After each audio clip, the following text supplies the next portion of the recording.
below.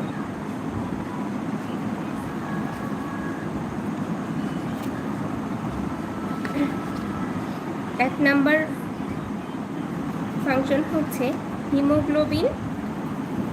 আমরা জানি haemoglobin হচ্ছে অক্সিজেন ট্রান্সফার করে, অক্সিজেন পরিবহন করে থাকে।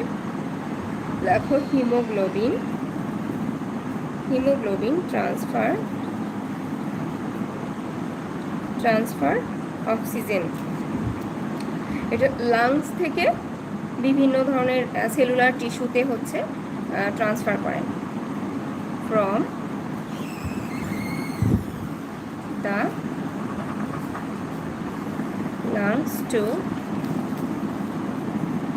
The various